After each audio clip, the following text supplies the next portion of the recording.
photograph was haunting. A little girl with wide, innocent eyes, her face frozen in time. But this wasn't just any picture.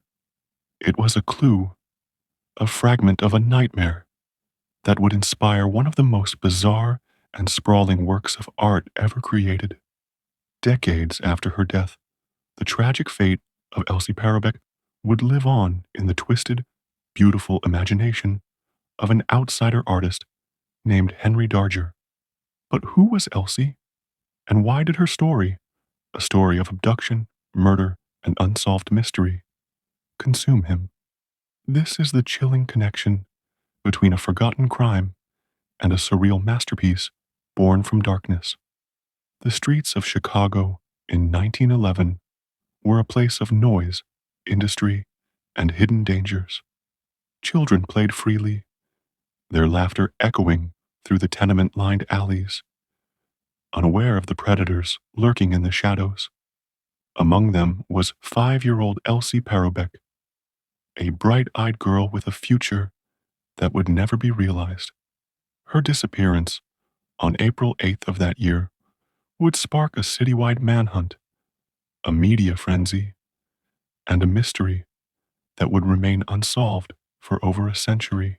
But what makes this case even more unsettling is how it intertwined with the life of Henry Darger, a man who would later become famous for his disturbing, fantastical art. Art that seemed to echo Elsie's tragedy in ways no one could have predicted. Elsie Paroubek was the beloved daughter of Czech immigrants, Frank and Anna Paroubek, who had come to America in search of a better life. They settled in Chicago's bustling immigrant neighborhoods, where Frank worked hard to provide for his family.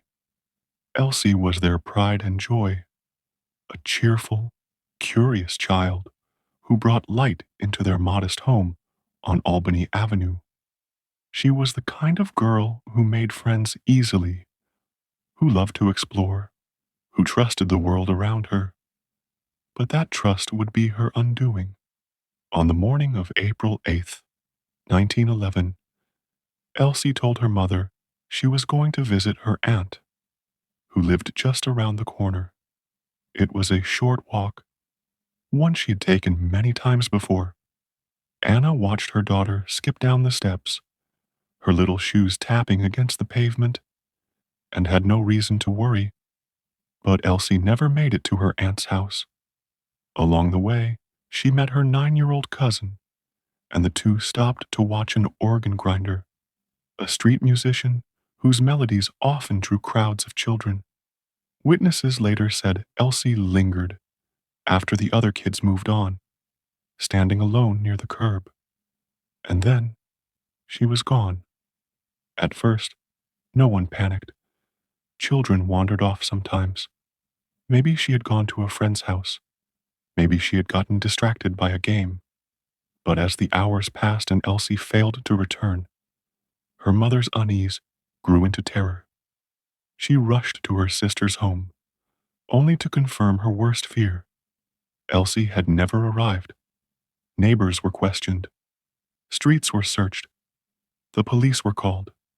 By nightfall, Frank Paroubek was at the Hinman Street police station, demanding action. The officers assured him they would find his daughter, but their confidence was misplaced. The next morning, newspapers across Chicago carried the story of the missing girl. Flyers with Elsie's picture were plastered on walls and telegraph poles. The city mobilized. Volunteers combed through parks, alleys, and vacant lots. Detectives followed every lead, no matter how flimsy. But as the days turned into weeks, hope began to fade. Where was Elsie? Had she been taken? Was she still alive? The uncertainty gnawed at her parents, who swung between desperate optimism and crushing despair. The first major lead came from Elsie's cousin, who told police about the organ grinder. In the early 1900s, organ grinders were often Italian immigrants, and suspicion quickly fell on Chicago's Italian-American community. Rumors spread of a Black Hand kidnapping, a tactic used by organized crime to extort money from families. Detectives interrogated known criminals, raided suspected hideouts, but found nothing. Then, attention turned to the Romani travelers who frequently passed through the city. At the time, Romani people were widely, and unfairly, accused of child abduction, and the police wasted no time in targeting their encampments. Homes were ransacked, families were harassed, but no trace of Elsie was ever found among them. Meanwhile, tips poured in from across the country. People in Arkansas, Ohio, even Canada claimed to have seen a girl matching Elsie's description. None of them panned out. The weeks dragged on. Newspapers kept the story alive, but the public's interest began to wane. Then, on May 9th, a gruesome discovery reignited the case. Workers at the Lockport power plant, nearly 35 miles outside Chicago, spotted something floating in the canal. At first, they thought it was a bundle of rags. Then, as they got closer, the horrifying truth became clear. It was the body of a child. The corpse was badly decomposed, its features nearly unrecognizable. But the clothes, a little dress, a pair of shoes, matched what Elsie had been wearing the day she vanished. Frank Paroubek was summoned to identify the remains. Some reports claimed he broke down immediately, collapsing in grief. Others said he hesitated, staring at the bloated, disfigured face, unable to reconcile it with the daughter he had kissed goodbye. The coroner's findings only deepened the mystery. Initial reports suggested Elsie had drowned, with no obvious signs of violence, but later examinations hinted at something more sinister. Marks on her neck, possible evidence of strangulation. The timeline was also unclear. Had she been killed shortly after her abduction and dumped in the canal? Or had she been held somewhere before her death? The authorities had no answers. Elsie's mother, Anna, was certain of one thing. Her daughter had been murdered. "My Elsie is dead," she screamed at the funeral parlor, her voice raw with anguish. She was murdered. Murdered. But the official cause of death was listed simply as unknown. The police had no suspects, no motive, no explanation. In the days following the discovery of Elsie's body, a man matching the description of a potential suspect was seen near the canal. Before detectives could question him, he threw himself in front of a train. For a brief moment, it seemed the case might be solved. A guilty man taking his own life. But investigators quickly determined he had no connection to Elsie. He was just another lost soul, another tragedy in a city full of them. The police pursued other leads. A drifter seen talking to children in the neighborhood. A shadowy figure spotted near the Paroubek's home. But each one dissolved into nothing. The case grew colder. The newspapers moved on to other stories. Elsie's parents were left with nothing but grief and unanswered questions.